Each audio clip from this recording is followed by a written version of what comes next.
everybody. Welcome to Monday Night Therapy. And we just got done with the Ohio State game, and we have James H. Williams with us. Are y'all? He is not tied for sacks at Nebraska, but he's a really good guy. And he's here. You write for USA Today now. Yes. Some things have changed since the last time I was on. And you were an UCLA guy. They're our next opponent. And you've told me you're not going to the game in Lincoln. Yeah, I'm not going to the game. A lot of that. Why? What? Well, John, the World Series is going. The World Series is going on. First of all, no. I don't know. They just had me busy with other stuff. I was at the Clipper game the other day for the opening of that stadium or arena. I've been at the last two, the first two World Series games. I've been busy, man. I've been doing stuff. Listen to you. I've been everywhere. I was at the US across the nation there. For Penn State, USC. I was at UCLA, Minnesota. I've been all over the place. You came to Minnesota? No. Minnesota played. Oh, that's right. They were there. Played UCLA. Yeah. Okay. You realize that going to Nebraska's Memorial Stadium to see a football game, it's got to be like the top 5. It's on my bucket list, especially after the last show. But if no one's paying me to go, I can't go. So if we took up a donation and got a winter coat for you, you'd go. I'd consider it. I'd still take the coat. I mean, getting the coat is half the battle. Still, yeah, that's still part of it. So, well, maybe we'll go through that. We're gonna be here for an hour. Did you? Okay, I told you I'd be a little off this tonight just because it's been a rough day. But sometime during the off season, we're going to meet again and we're going to discuss our top 5 destinations for college football. Okay, that sounds good. Well, I'll leave that alone tonight. Did you watch Nebraska play Ohio State? I didn't because I think it was during during the World Series game. I know it was close. I kind of wanted to get eyes on it. I just didn't because I still try to keep eyes on Chip Kelly. Obviously he's at Ohio State now. Right. But it sounds like it was a lot closer of a game than many maybe would have expected. I feel like Nebraska has done pretty well for themselves this year. As someone who's just kind of watching from afar, maybe you can tell me if I'm wrong, but I feel like Nebraska's been doing pretty well for themselves. No, we're horrible. We should burn everything down. We should roast things. Burn things up. I don't know. I watched one of your reaction. You did a reaction video. It might have been. Was it the game that you guys first met? Was it like during the season? Oh, Colorado. Yeah, is that what that was? The season, right? Yeah, that was the season. Yes. And wait, so were you happy about that game? You were in a restaurant or a bar after the game. And I probably just couldn't tell if you were happy or mad about it. I think I think it was the Colorado game was ecstatic. Because the second half they we let off. We don't have a good offense. That's what you're ranting about that. That's what it was. Yes, we were not playing offense very well. We still don't play offense very well. I was hoping you'd watch the Ohio State game instead of that stinky pro baseball, which. Who's in it? The Yankees and the Dodgers? The Yankees and the Dodgers. Normally, I'm not watching baseball. I can care less, but they're paying me to go watch it and stuff, so I go. So you are covering. I go where they pay me. That makes sense. You are covering the World Series? Wow. Yeah. Was that the last 2 games? Yeah. That's I got to be honest. I don't think they'd ever let me near any pro sport with a credential. Why is that? What do you think? Why do you think, James? They're like, pretty much no John. Oh, you cheering in the press box, huh? Or ranting in the press box. That's after probably. I don't belong in a press box at all, and I know this for a fact. If you're going to be as long as you're aware of that, that's half the battle, John. Knowing that you don't belong there is a good. But like if I was going to be a photographer, I mean, the NFL and the Major League Base, those photographers are way, way, way above my skills. So anyway, let's get back to UCLA. First of all, you're talking about you think Nebraska has done well for themselves. I think that Nebraska fans are, well, you know what? We're never satisfied. I think we've watched a defense, with the exception of the Indiana game where we got totally demolished by the Hoosiers. Our team quit playing, I think, in about halfway through the third quarter. It keeps getting earlier every time I mention it because it still makes me angry. But I mean, other than that, I think Nebraska has done fair. The problem with it is we spend our entire offseason drinking the Kool-Aid. You know what that phrase is? Yes. Okay. And then Buying into we're the hype. rosy and we're rosy. It literally that Dr. Pepper Fanville thing, that hype train part, that is about Nebraska fans. That is us. But it's nice to hear you say that. UCLA, on the other hand, what is you guys know? Let's be fair to UCLA. Yeah. UCLA has played an exceptionally difficult schedule. Yes, they have. Yeah, it's been a tough schedule. I think every opponent. Who do they play? They played Rutgers. Has Rutgers been ranked this season? No, right? When we played them, weren't they? I think they were. No, they may have been, but it was like everyone before the Rutgers game, every game, obviously other than the Hawaii game, which they won in the opener, was a ranked team that they've lost to. I was talking to someone else today who said that every team that they've played or have lost to, I think either was even in the top 10 or top 15 at one point. It's been a nasty schedule.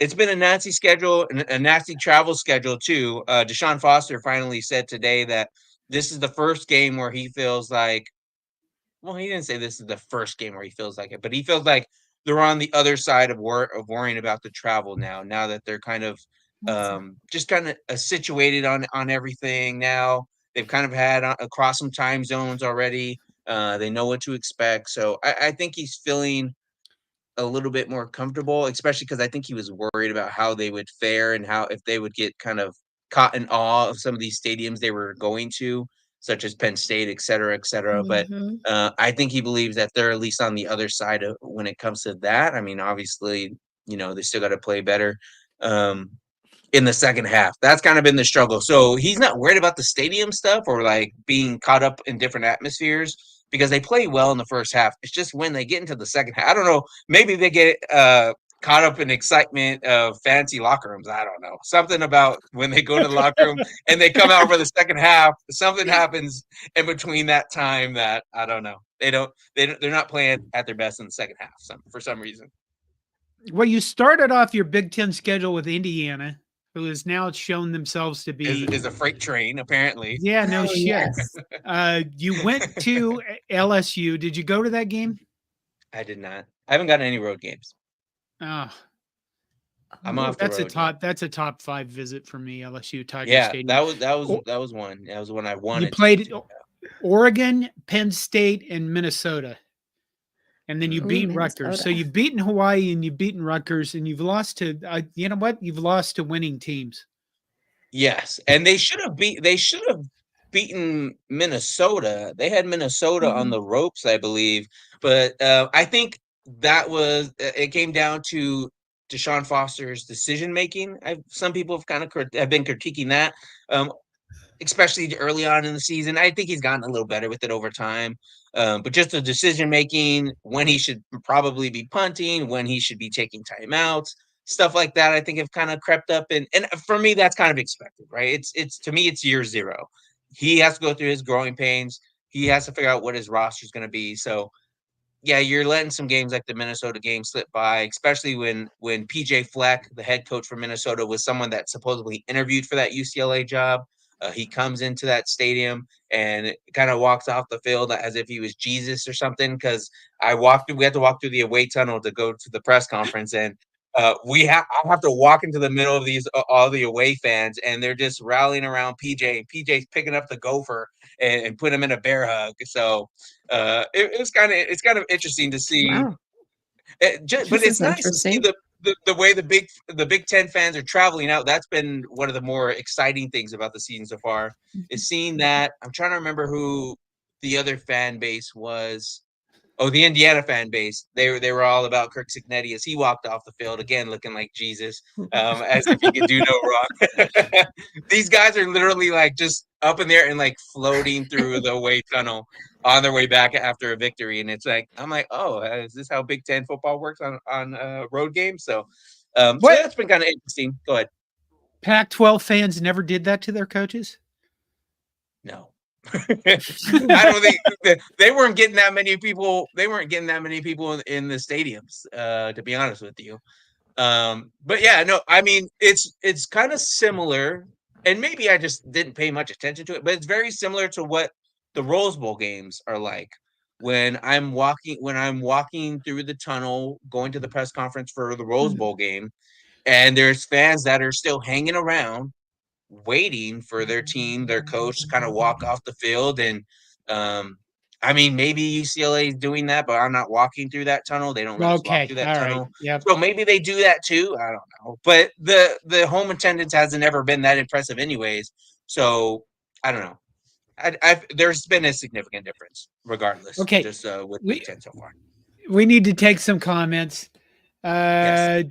Charles Hellett says, I think the artist took some liberties with the chest on that AI drawn cheerleader.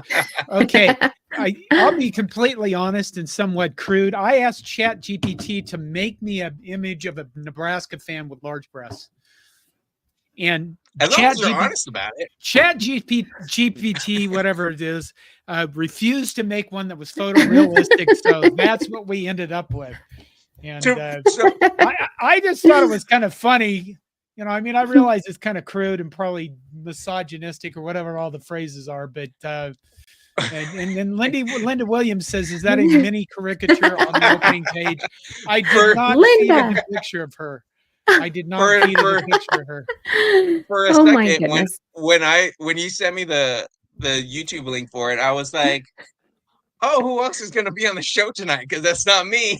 I was like, "Who's in this image?" but no, I was like, oh, okay, John, go ahead. I was like, I knew it was AI because I think the spelling is wrong and on the it shirt. does terrible at that. But that's like AI for you. I know I've done some AI stuff where it does that. If you try doing jersey numbers on AI, they don't give you real numbers. They give you some scribbly poopy stuff. Yeah. Okay, we need to get this out of the way early. Charles Hellett says, who wants to talk about missing spots and holding calls? James, that's been a topic. It has been everywhere. Yeah. And I think Nebraska fans are taking this really personal. I know there was a video that somebody made that was like a Husker Online user of 4 minutes of missed calls during the Ohio State game. Oof. And I don't know. You know, I'm okay. I was honest about the breast thing. I'll be honest about this. I don't think the Big Ten is out to get Nebraska. Because if you went back to calls, they also took 2 touchdowns away from us against Colorado, the Big 12 officials in the second half. So everyone's out to get Nebraska. Yeah. Not just Big Ten. Okay. Yeah, well, you could make that, you know. I mean, it's like ESPN hates your team. I'm glad you realized that too, James. Yeah. When UCLA was in the Pac-12, that had been a thing with the Pac-12 officials too, just in general with everybody. They were just, it seemed like they were after everybody.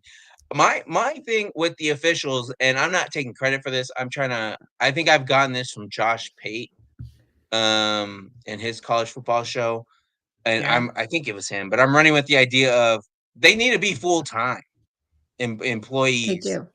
The thing is they're not really held accountable because they're just like part-timers. They don't really have to speak to the media or, you know, kind of address any of their decisions after the fact. I mean, I think sometimes they're made available to the public or to the media, excuse me, but I think they just need to be held accountable. It needs to be their only sole job, more or less, because I remember when I was in high school many moons ago, my freshman football coach would be coaching us on Thursday nights, and then he'd be one of the sideline refs for the USC game.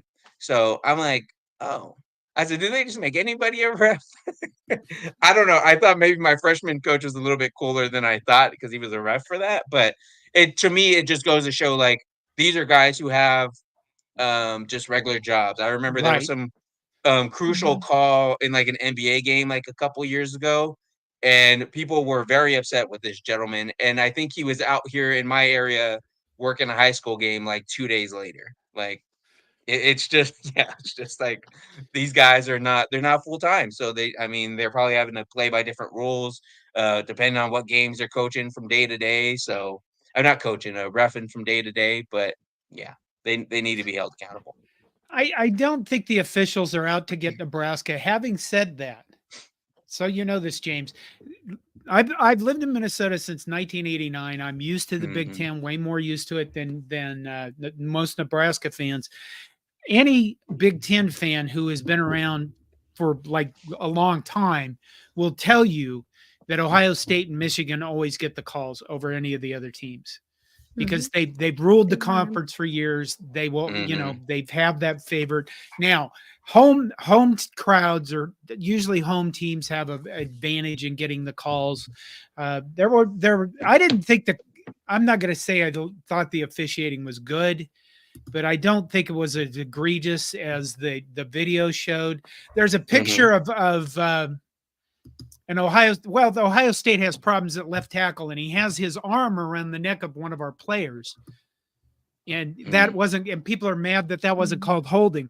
Well, the reason it wasn't called holding is the guy, even though he grabbed our player, literally hooked him around the neck, like around the neck like that. Yeah. Our guy shoved him to the ground immediately and continued to the quarterback. So he didn't impede his progress at all.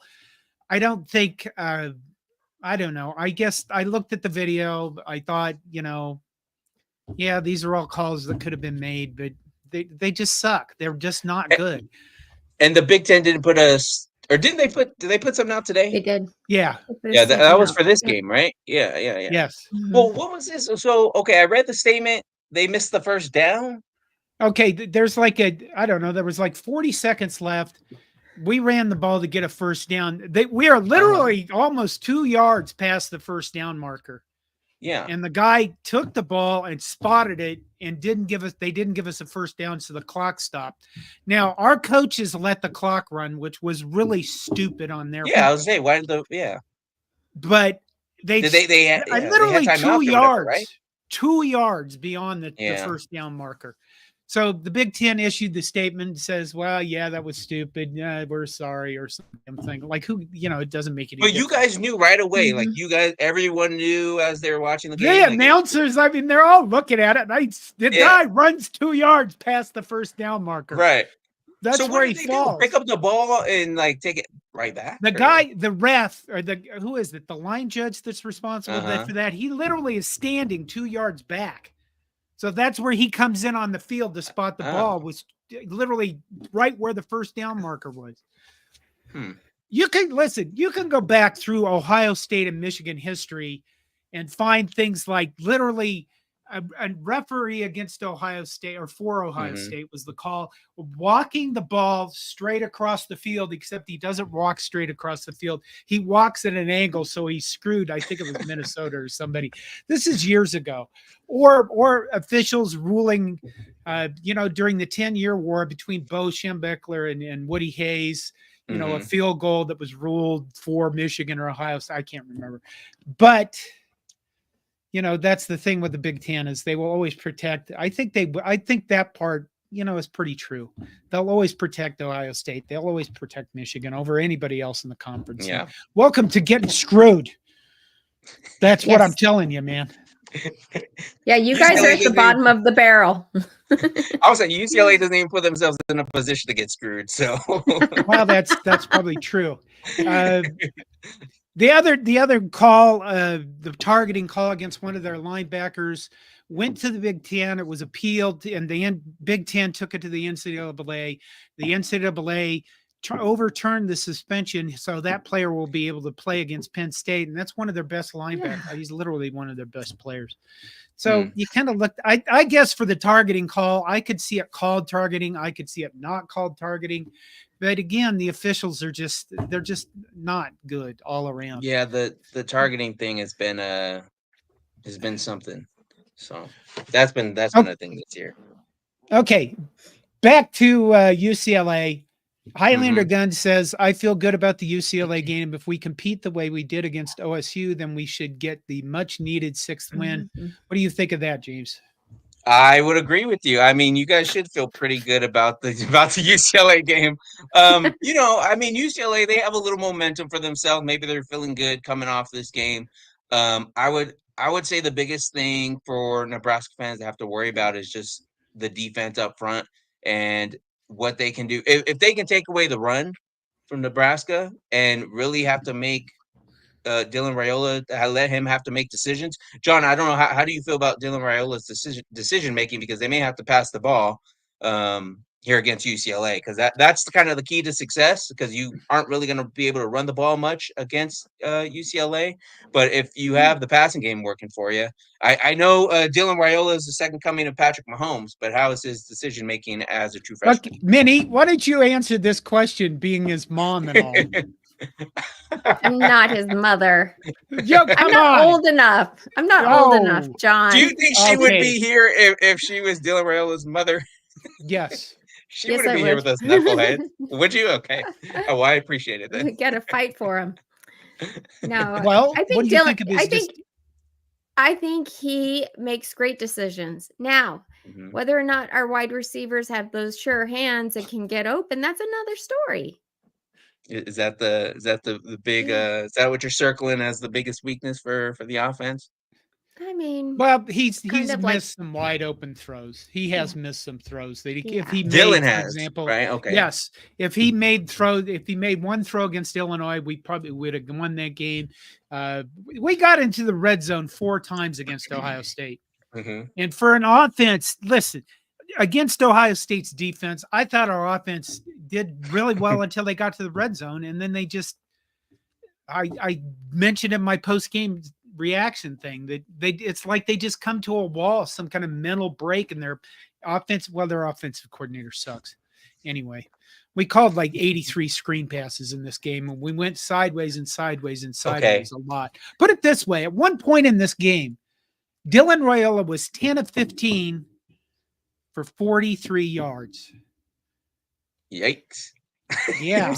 Okay, wait. So you mentioned the screen pass. I was talking to someone else about Nebraska football earlier today, and they said there's a joke that I probably am not getting about screen pass. I saw it was a comment. I think it wasn't Charles. Justin, I think, had the comment. Someone had the comment in there saying something about how does UCLA do against a screen pass? What am I missing? Was there just this one game that was all screen passes, or is that all Dylan Raiola against Ohio State? We ran so many screen passes. It was like literally. It was, there's a lot of teams, for example, Minnesota will run nickel duo and they'll run inside zone. You've seen that. And they'll run them over and over and over. Well, we did the same thing, except with screen passes in this game. We went sideways a lot. The first red zone series, we literally went sideways on 3 plays. We didn't go toward the end zone once. And then we had, at one point in the game, Malcolm Hartzog intercepted a pass, returned it all the way down to the 7. My rotten son sitting next to me and my wife behind me both said, he didn't get into the end zone. We're not going to score. And we didn't, because then all we did was go straight at the end zone with dive plays, and we got down to like this, literally like I would make a crude remark about this size here, but that's how close we were to the end zone. And we couldn't get in. And then the next time we didn't get it in, huh, John? Well, Goodness gracious. John, Justin has 84% of our screen passes went for negative yards versus Ohio State. That's because they knew we were doing them and they blew them up. Their linebackers knew exactly what we were doing every time we ran one of those. So, yeah. It was Okay. okay. Fred Sacco says they fucked us on the offensive pass interference call, and then we the horrific spots, atrocious. They can kiss John's beanbag. Wow. John, what beanbag are they referring to? I apparently have a beanbag, and it's probably infected with viruses and all sorts of holder. It's probably moldy. Oh my goodness. God bless your beanbag, John. Okay, I'm going to go against everybody on Twitter and everywhere. One of the offensive pass interferences calls against this, not the one in the end zone. They called one against this in the end zone. There should have been no penalty on either team there. One of them, if you extend your arms, it doesn't matter if you're hand fighting with a defensive player. Mm-hmm. If you extend your arms, it doesn't matter if he falls away or he draws the penalty. If you extend your arms, they're going to call OPI. That's what it is. So, I felt like that one was I didn't like the call, but that's why they called it. Okay, let's take some UCLA. Some of these comments are getting kind of wild over here. Are they? I'm not. I look at the one she stars because if I look at the other ones, then I get off. I'm looking at the. Aaron Rostovsky says, James, will you please let us go to a bowl game? Yeah, I was gonna say, are we? We're getting close to some teams making bowls here, right? What is Nebraska's record here? We're at 5-3. So if you win this one, then you're going to a bowl game. We're going to a bowl game for the first time since the Carter administration. Aaron, I would say I'll give you a 75% chance that you're going to make it to a bowl game. 75. 75. I mean, a bowl game this week. Like you guys are going to. Is that not good enough? Wait, what? What are you upset about? We want surety. We're tired. There's too much 75% surety. The other 25% is just a cushion for me to say. If you went to Lincoln this weekend, you could just walk. You could wear UCLA colors and walk around yelling "one score game," and people would weep. They would fall in front of you, weeping on the ground. That's how much PTSD is going on in Lincoln. Oh Lord. Okay.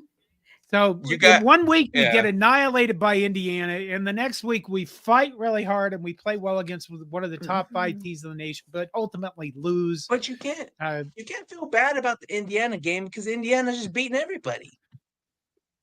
Like that's not like a rated stepchild. They beat UCLA like a stepchild too. I think wasn't that score ugly too? Yes, it but was. That's UCLA. Okay. Well, yeah, but at the time, you didn't know that was going to be UCLA because I mean they played LSU in non-conference and someone else.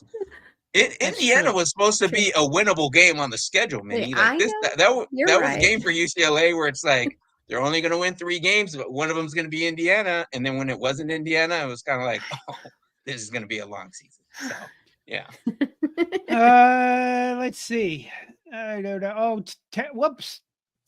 Tackle Farms gives us a $20 super chat. Thank you so much. And he says, thank you, UCLA. Turn the tides, boys. Go Big Red. Mm-hmm.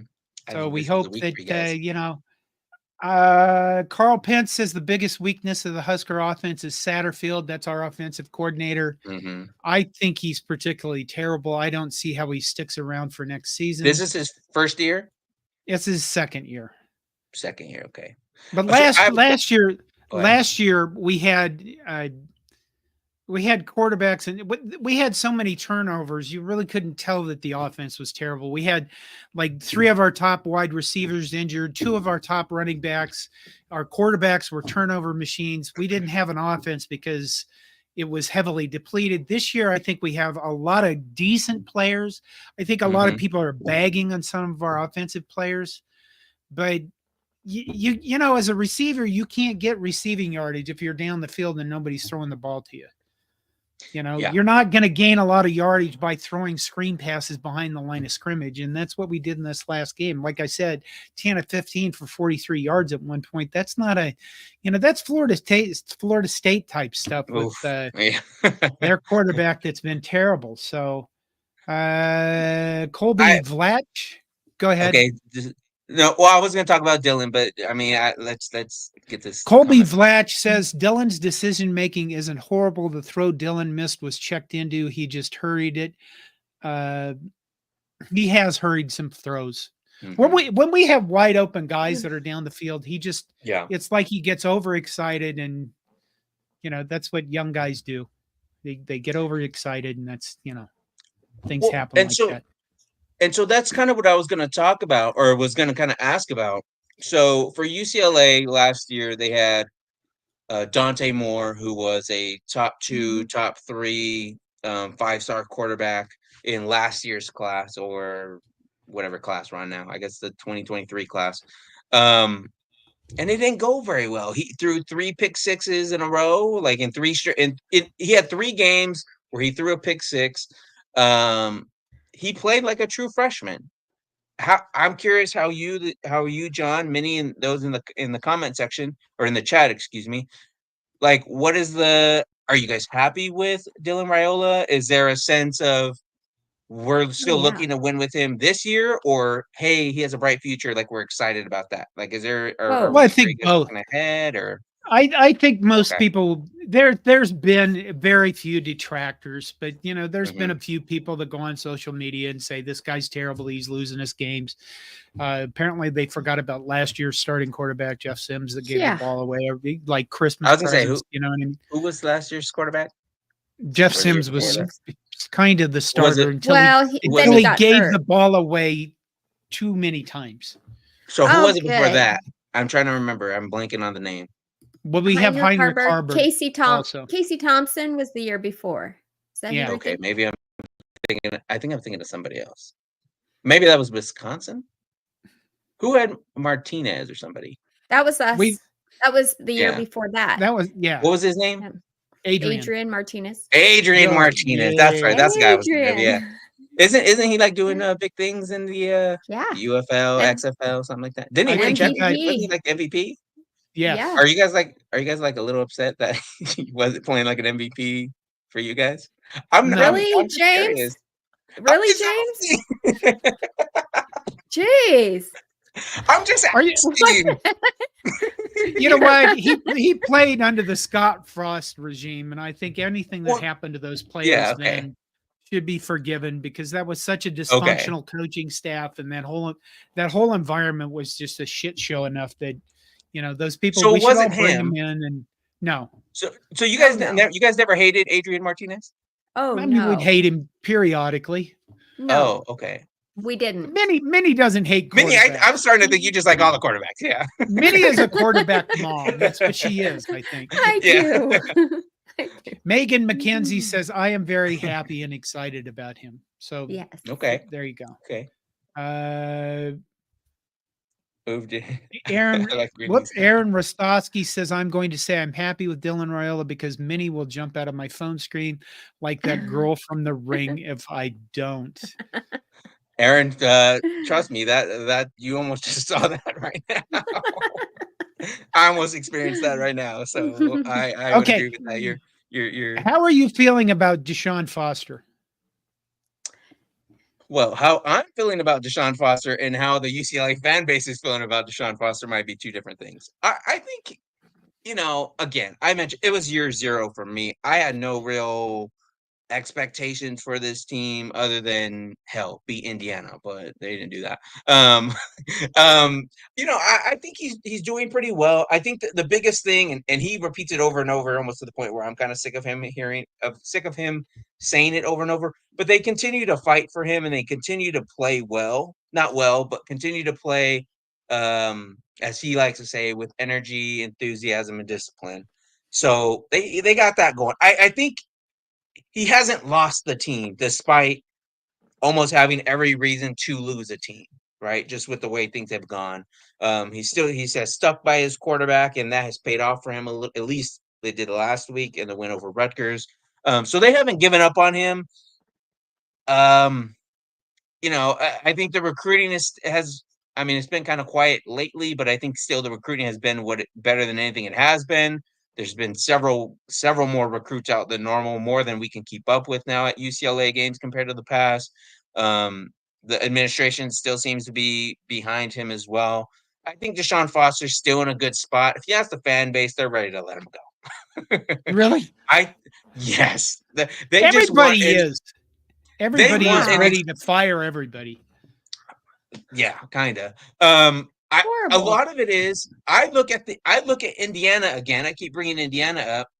Kurt Cignetti has had success elsewhere, and he's not some position coach that's now a first-year coach, obviously. But when Indiana came into the Rose Bowl and beat UCLA the way they did, and you say, hey, that's Kurt Cignetti's first year with that program too, why isn't that us? I think they look at that and say, why, what are they doing that we didn't? And I think the one thing that they had going for them is Deshaun Foster was recruiting the same roster that he had, rather than Kurt Cignetti having the ability to go to a new place and take the top 5, 6, 7 best players from James Madison with him. Right. So I think he had that working in his favor. That's a big part of it, obviously. But yeah, I mean, UCLA is just kind of playing with what was left. And again, the hiring cycle was not favorable for when UCLA had to make their decision. But so there's some frustration with the fan base there on that. They're still happy that Chip's not there, and they would rather still not have Chip. But I think there's just a little bit of frustration now that they're on the field and just what some of the results have been. But again, first-year coach has never been an elite. He's never been a coordinator. He has no coordinating experience. So just decision-making is still something that he's having to kind of catch up on. Just going through all the head coaching things that Chip Kelly didn't like, right? Donors, NIL, all that stuff. Right. He still has to go through all that process. I think the thing that's just unfortunate, and we may have talked about it before, is in a sense, because Nebraska and Scott Frost, I would imagine that it's kind of, they were in a similar situation, him being an alum, that for as much as they all love Deshaun Foster, depending on how the next couple of years go, things could get kind of ugly in terms of like, let's get this guy out of here. And it doesn't matter what you did before on the field as a player, because you're not doing anything from lately. Correct me if I'm wrong, has Scott Frost been invited back recently, like on the field for something? That's a serious question. Not even close. No, he hasn't. Back for something. Yeah, he comes back to golf, from what I hear. Oh, I kind of figured it was too soon to have him come back, but I just thought he had. You know when it's too soon? Yet. You know when's too soon for that, James? Well, I'm still alive. That is what too soon for that shit is. I think Matt Rule is going to make it happen one day. You think so? Okay. But not this year. No, not this year. Well, because if he's coming back, it's like for an anniversary or something, right? Like, yeah, someone in the comments, Scott Frost might be invited back when they tribute the 1997 national championship team in the 3 years. That's perfect. Maybe in 2097. Right. My gosh, John. Anniversary of that 97 national title team. He's still a national champion quarterback. Yeah, whatever. But the reputation there is kind of like I mean, I don't know what you want to call it. Like, everyone just feels meh about him right now, right? Like, I feel like that's how they would feel about Deshaun. I don't know how everybody else feels, but it's not meh. Is it more than meh? Yes. Why did you go this direction? Oh my God. I'm just curious because that's what I'm starting to see with UCLA and Deshaun Foster. They look at him like they want him gone, and I'm like, was he supposed to be? Okay. Go ahead, Minnie. And let's be honest. Yeah, he's just starting. UCLA's big thing is basketball, right? Yes. Okay. Yeah. Well, everyone's ready. Everyone's ready for basketball season. There are people in the group chats asking for basketball season. Yeah. But they just want Tony White. You son of a bitch. You know, after Indiana, if we did this a week before, we would all say, fuck you, you can have Tony White. But this last week, I mean, they got everybody, you know what I mean? It was amazing to watch Nebraska's fan base would literally want to burn everything up or down, whichever you're for, I'm for burning things. And then this week, it's more like, all right, they can, a lot of people are like, all right. maybe we can win some more games. So, you know what I mean? It's the most fan bases. You know this. We're all insane people. We're all crazy. So I've learned over the last couple of years. Yes. So Tony White is still on good terms, and because I have to report back to people and let them know the status of Tony White. Is Tony White still in good graces here? What do you mean report back to people? What people? People, The UCLA fan base. They want to know. Okay, he's off limits. Okay, Off that's all I needed to limits. know. Okay, because that's all everyone. That's all they want. They want Tony White, and I'm like, he's You at can't I have don't think him. he's going anywhere. That's what I You tell them. can't have him. Okay, good. Yeah. Keep telling them that. Okay. I think that number one, you know, you have to let Deshaun Foster play out at least 2 or 3 years. I think any coach you hire, unless they do something egregious, unless they, you know, it violates some law, they're caught drunk driving, doing things, terrible things off the field, you have to give coaches 3 years. I agree. You know, unless it's a complete, absolute, like 0 and 11 shit show. But so, I mean, you know, by that time, Tony White may be ready to leave if Deshaun Foster isn't successful. And at which point Nebraska will probably graduate or promote John Butler, our defensive secondary coach, to a defensive coordinator position. But it's not time for him to go yet, Tony White. Was there any worry that because he was there with Scott Frost, no? No. Wait, what did he just start with Matt Rule? Yeah. Oh, I thought Tony White had been there for like years. No, he was at Syracuse. I think if he would have been here for years, he would have been. Might have had actually some semblance of a team under Scott Frost, but even then, I don't know if that's true because Scott Frost, with all the stuff that was going on, that all that coaching staff was led. You know what?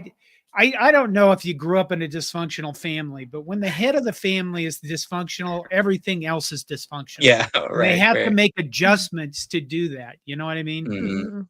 So you have to, you know, like, you know, if your father was an alcoholic, you have to listen to the door or the way the car door slams when he pulls in that night to see, oh my God, you know, what's going to happen. That's the kind of shit that happens when you have dysfunctional leaders. You know, I love the Big Ten. You guys are crazy. Yeah, we are all crazy people. I mean, at the Pac-12, we just be like, we'll get them next year. That's kind of the mindset. Now, it will fit in well with you for, you know, being UCLA, because I don't think one thing Nebraska fans still understand after 10 years of being in the conference is, like, for example, last year Nebraska basketball beat Indiana 3 times in basketball. That was a huge thing to them. It really bothers them. So if we lose a game in football, we can make up for it by beating, for example, Iowa in basketball or Indiana in basketball. But Nebraska fans don't feel that way about their basketball team because everything is so strongly toward football. You know, that's probably one thing we don't do well about fitting in the Big Ten. You guys probably will be able to look at it and say, yeah, we're going to kick your ass in basketball. And by the way, if you think Big Ten football is insane, boy, are you in for a treat. Hey, John, real quick, we got a new member. Yay, Joe. Joe Lalakis. Thank you for becoming a member. There you go. Good job, Joe. And to do that, you just get on your PC and click membership on Coordination. So thank you, Joe. Because why would you not want to be a part of Coordination?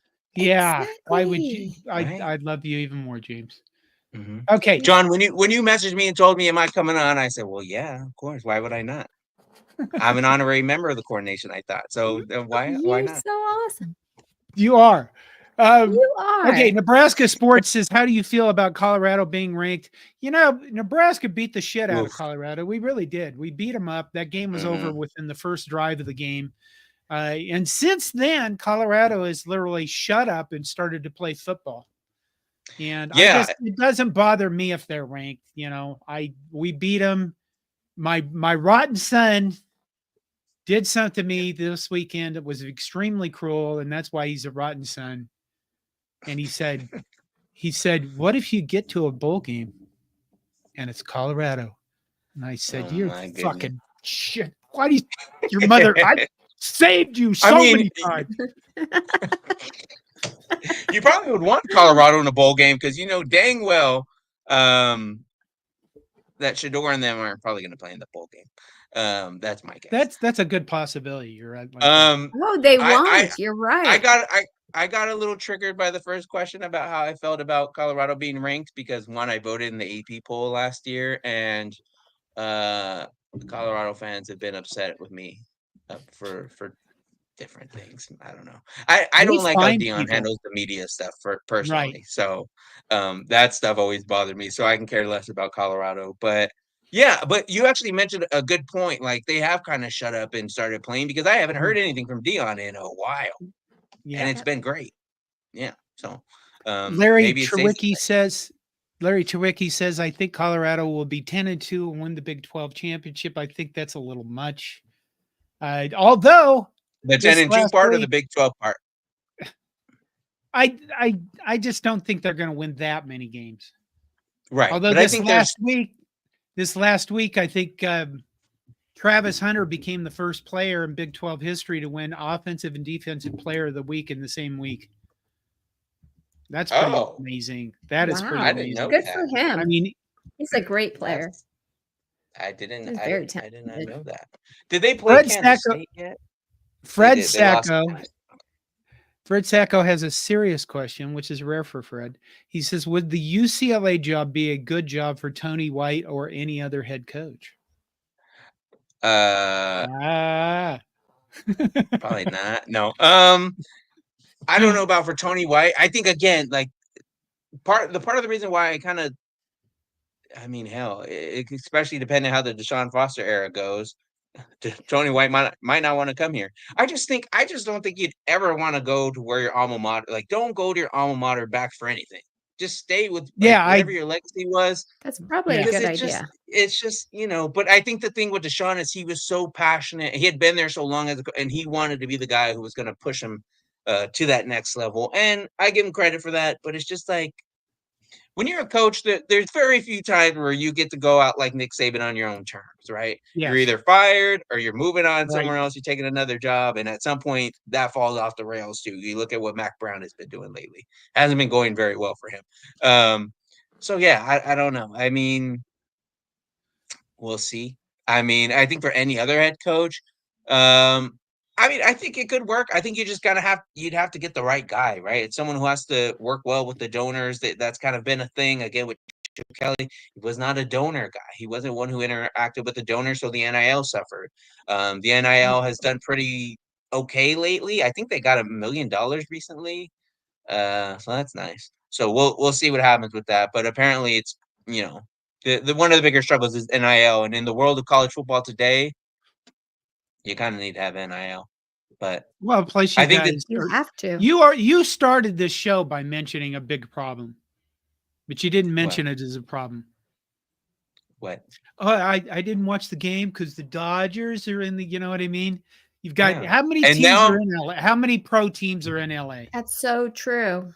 Look, John, I'm already not watching the Dodgers right now to be here with you. No. Oh. Which is fine. I'm not a Dodger fan, so it does not hurt my feelings.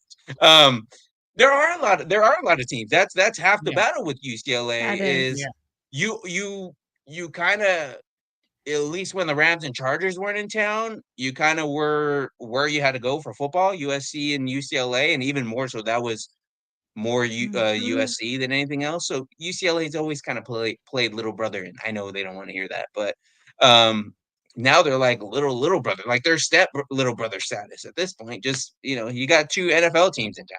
Like you're not one of the top ticket options when people are looking for stuff to do that weekend. So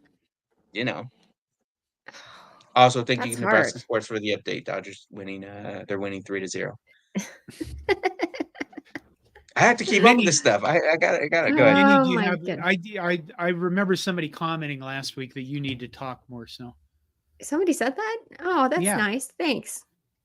Well, I just got back from the Ohio State game, but I'm going to talk about that on Thursday. Yes, I just got back today. So I want to know, how are the offensive and defensive coordinators for UCLA? You guys want to fire them too? That's a good question. Yeah, it's kind of interesting because some people want Eric Bieniemy fired too. Um, so he was obviously kind of one of the big positives at the time, I think, because you had Deshaun Foster, so you needed to have someone with some sort of experience at some level on the coaching staff. So you go ahead and you get Eric Bieniemy, who worked for the Kansas City Chiefs and was part of Patrick Mahomes and the Super Bowl runs there and stuff. Oh, wow. Um, it's kind of now that's been kind of meh because up until last week, Ethan Garbers has kind of been under, hasn't been performing very well. The receiving room is supposed to be the best unit here on the UCLA team, and even last week when they won, Ethan Garbers, who his leading receiver was, I couldn't even tell you, but I like again, UCLA the receiving core has continued to be an issue where they have talent. They're just not getting the balls to the guys or something. UCLA or Ethan Garbers threw like 4 or 5 touchdowns last week against Rutgers, and 3 of them went to 3 different running backs. So there's that. So, I mean, they have the receivers, but they're not using the receivers. And the running backs, while they're catching touchdowns in the air, they haven't probably run for more than like 50 or 60 yards. Like there hasn't been a single runner 50 or 60 yards in like maybe 1 or 2 games, if anything. Kind of sounds like Nebraska. Your leading receiver is Maliki Mataval, the tight end. What? Moliki Mataval. You can just call him Mo. Okay, I like that. He did 20 receptions for 251 yards. That's not a lot. TJ Harden, running back, 26 receptions for 238 yards. So it hasn't been that productive. And there are 12 different receivers. One of them is Rico Flores. He was a Notre Dame transfer, did very well in the spring and whatnot. Had continued to do well until he got hurt. I forgot what game it was, but he's been out for a few games. Deshaun Foster told the media earlier today that he's getting close to coming back, so he might be someone who's returning this week, and maybe he provides a spark for that receiving room there. But the biggest thing is J. Michael Sturdivant is kind of a no-show, and he's kind of their NFL prospect, their highest NFL prospect. If you're looking for who the NFL guys are going to be on this UCLA team, it's J. Michael Sturdivant. But I'm not really a big X's and O's guy, but I don't know if he's just being double teamed or what. But he just continues to never get the ball or anything. So once they figure that situation out, I think they'd be in better shape. But yeah, then you want to know about the defensive coordinator, Akaika Malloy. He's pretty much the heart and soul of this team in a way. I mean, Deshaun Foster kind of is, but he's been kind of emotional lately. So much so, I think it was like after the LSU game, a member of the media just asked about, hey, what could be done to turn things around or help just turn things around before it gets off the rails any further.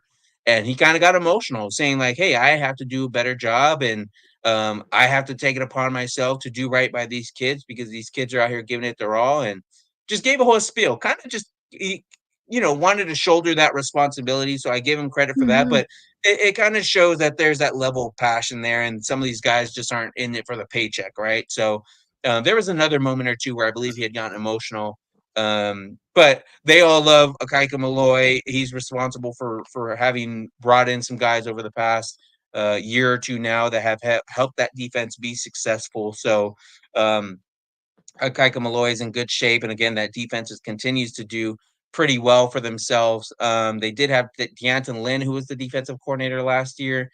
He's over at USC, and while the defense has gotten a little bit better at USC, I think we're finding out that he necessarily wasn't the one who should be getting all the credit, like everyone else seems to be thinking. But I always said, hey, when you have the first guy who's drafted the first defender drafted in the NFL coming from UCLA, I think he should probably be getting at least some more of the credit than people are giving him. But I think the the defensive coordinator is safe.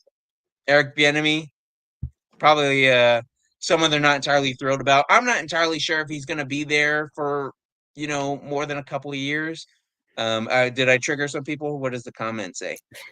You know who Eric Bieniemy played for, right?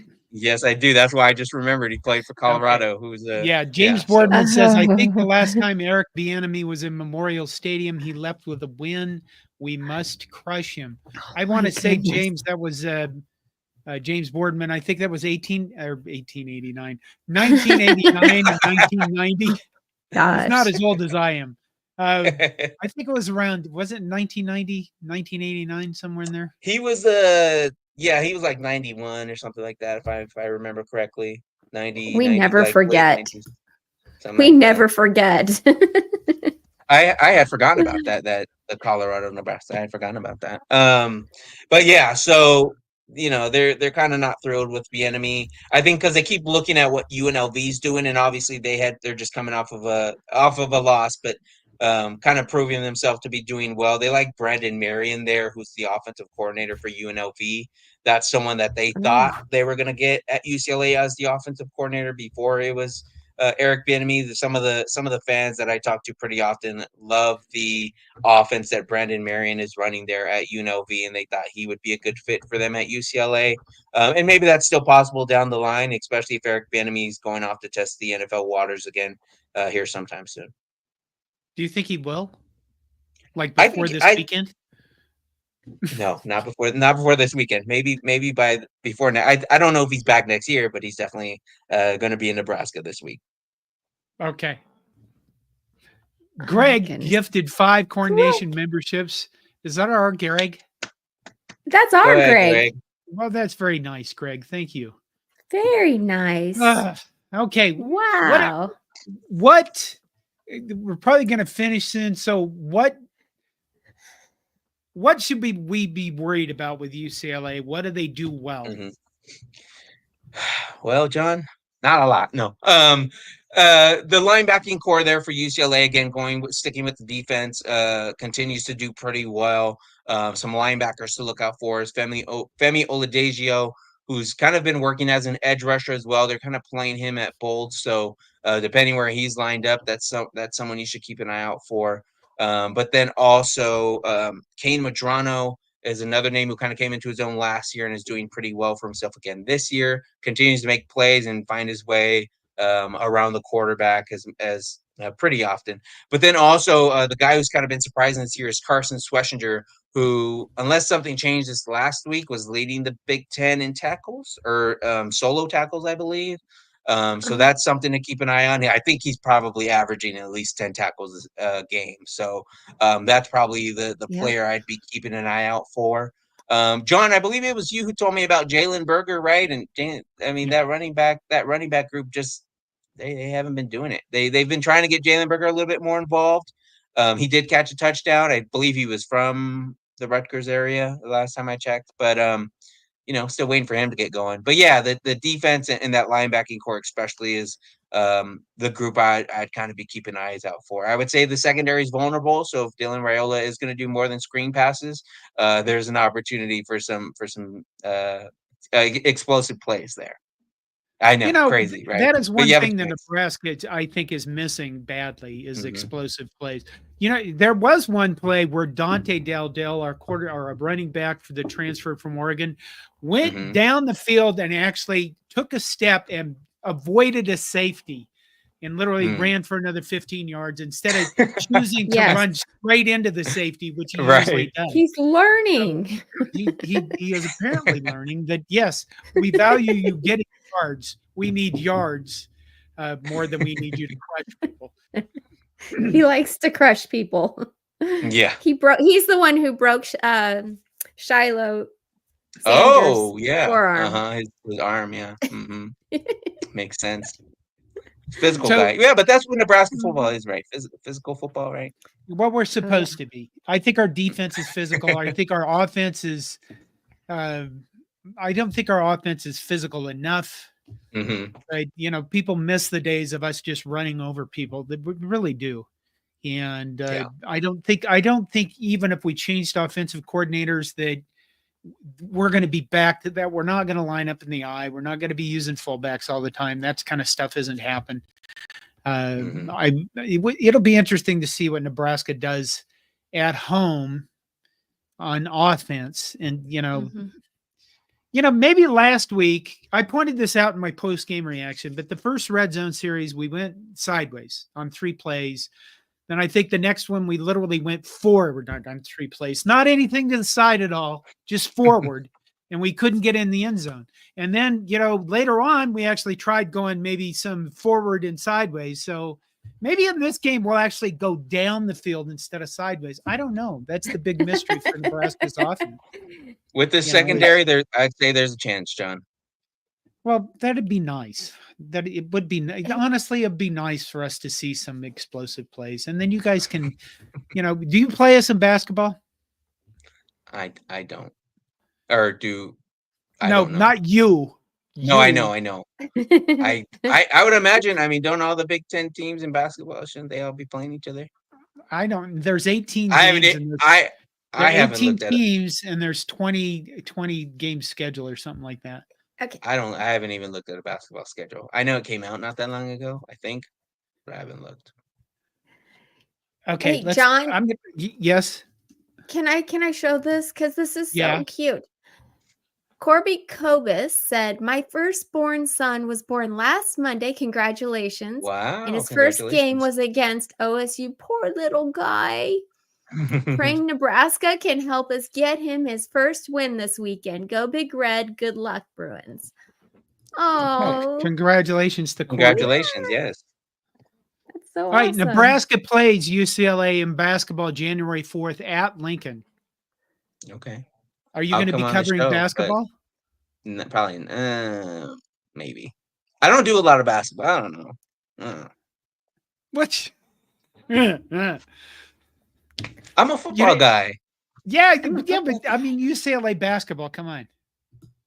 Yeah, I don't get excited about it. You know what? I'm not a basketball guy either. I tried to play basketball a little bit in high school, and mostly it resulted in me like tripping a lot and falling down. My best play, I was really good at defense because when the guy went by me, I was an expert at kicking his ankles. So he kicked his ankles together and he would fall over and get really pissed off because when you kick a guy's ankle into his other ankle, they normally ended up landing on their knees. And it really hurts a lot to land on your knees playing basketball in the hardwood. And they would get very mad at me. I was a defensive guy. I couldn't shoot the ball to save my life. I still can't. So I never really got into basketball. But I'm all for it when March Madness comes around. But until then, MK says we play each other January 4th. So okay. Oh, see, that's bowl season still. I'm not watching that. But you know what? I'll come on the show and talk about whatever you want, though. Okay. Do you guys do basketball? We'll do that. We'll do that. We'll come on and talk about whatever. We will be covering basketball. We'll actually be covering. Okay. We'll have more coverage of men's basketball than we probably had. Fred Sacco, because he's a child, said John said hardwood. My God. Oh my goodness gracious. Okay, we're gonna have to finish here soon. Nebraska Sports says Colorado doesn't really have a tough remaining schedule. Andrew Curtis says hopefully UCLA doesn't know how to defend the screen. Well, he's mentioned their linebackers being the strongest, and typically linebackers are the ones that blow up the screen passes. And I'll just defend. I played in guard in high school. Screen passes are really hard for linemen to run. And the reason why they're hard for linemen is you have a 300-pound guy who usually, when he's moving in this direction, it's very hard for him to take a lateral step to cut off a linebacker who is typically a lot more agile than your offensive lineman. So those are very difficult for, I think, we've run them decently, but we've run them so much that they take too long to develop. Everybody knows they're coming. You should maybe call 2 to 3 screen passes a game, I think. If I was going to run an offense, it'd have a lot of screen passes, but I would use them judiciously. Ooh. That's what I would do. That's the word of the day right there. Real quick, if you don't mind, there is a comment from Aaron Ken, I believe is the last name. Keen. That's Keen? How I used to say it too. Keen. Wait, what is it? Keen? Okay. From Aaron Keene, he said, "How is UCLA's offensive line? The offensive line has been a bit of a mess this year. They've just been kind of rotating a bunch of different guys, but I think they finally have found a combination that has worked for them. And Deshaun Foster even kind of said he feels like the offensive line is in a good spot, considering he has a combination that he likes and they're healthy, and he believes he has a unit he can be consistent with. And obviously, considering that they won last week, I think he likes what they have. Again, they still can't run the ball to save their life, but if they can keep Ethan Garbers upright, I think it at least gives UCLA a chance to do something on offense. And I think that was kind of what we saw there against Rutgers. So the offensive line is much improved. If there's anything that took a little time and has kind of worked it or gelled itself together, it'd be that offensive line. So keep an eye out on the offensive line. They may still be a little meh, because that's my word of the day. There might be some opportunities for Nebraska's defense to blow up the offensive line and get to Ethan Garbers, because Ethan Garbers has been on the ground quite a bit this year. I'd like the sound of that. I mean, Charles Hay says, "I almost forgot to smash the like button for the algorithm if you're on YouTube, please." Yes, I had two more questions. Do you have a prediction? I said I've said today Nebraska over UCLA. I think I said like 35-21, something like that. Am I giving them too many points? That's a big scoring, high scoring game for us. I would think I think even if the UCLA's defense isn't very good, I would say maybe maximum 24 for us. Okay, well then I'll give you 24-14. Yeah, that sounds like a really good score. We'll go with that. That does sound more realistic. I think Nebraska wins, though. So everyone gets the bowl game. I have to bring this up. Yeah. Mm-hmm. We mentioned it. Have you bought a winter coat? Are you going to have to go anywhere? Mm-mm. What? No. I'm still trying to find a reason to wear my hoodies out here, John. Oh, it's too hot. It's like 90 degrees sometimes still. Yeah. But it gets cooler at night, which is nice. But well, it hasn't hit winter. We got to wait for like December or something. When you get to the point you need a winter coat to go somewhere in the Big Ten, you let me know and I'll help you. I'll help you find one. This is the first place I'm coming, John. This is the first place I'm going for all my coat needs. I'm coming right here. At least I could be useful for something, huh? All right. Is there anything else that we haven't touched on, Minnie? Yeah. Yeah. What? Something about there's a show right after this. There is a show right after this. Okay. Greg, our other guy. Greg is gearing up for live Coordination Overreaction. It's right after this. I recommend you guys watch this. Greg and Haas and Jake do a much better. They know what a wham is. Okay. They know what wham concept are. They know what nickel duo is. Yeah, wham concepts. I would say, isn't it wham a run play? Yes. Okay. They know they can break down what's going on with Nebraska's offense and defense at a very much more technical level than I can. I just like to yell and swear. So I'm right there with you, John. That's more my alley too. Yeah. Or make Chat GPT graphics that are kind of questionable. I'm just here to have a good time. All right, James, I'm glad to talk to you again. You know what? I honestly thought all this season, I thought if James is going to the UCLA game, I'm going to try to get to Lincoln to meet him in person. I know. That's why I let you know when I did. Because I didn't want you to buy tickets and all that stuff. I didn't want to tell you right now that I wasn't going to go. So I let you know as soon as I'm like, I don't think I'm going, John, just so you know. But yeah. Well, I don't know when we're going to play, when UCLA's coming to football in Nebraska again. So you might have to wait a while. Why don't you come out to LA and you can sit in the hot sun with me and everybody else? John. I might do that because my daughter lives in San Diego and that's not, nice. It's not terribly far. And then you don't even need a winter coat. We'll buy you, me and you, we can go shopping while we can pick out some sandals or something. Yeah, we can. Okay, I've been in Minnesota long enough and I am white enough that I need to have something covering me so people don't go blind around me. You know how Larry Bird is clear? Yeah. He's like, yeah, I way worse than Larry Bird. Gotcha. Okay. All right. Yeah, we don't All want you right. to burn to a crisp out here. That's what I did the last time I was out there. Okay. You know what? I think we are gonna go, and we're gonna let the other guys take over. And James, it's good to talk to you. Love you, man. Thanks for coming on the show. And thanks for having me. James. Minnie, thank you as well. Thank you to everybody in the Thank you. chat. You guys are so nice. I enjoyed being here. So We love thanks again for having having me. you. You're the best. all right. Thank Good night, you. Minnie. Good night, James. Good night. Good night, everybody.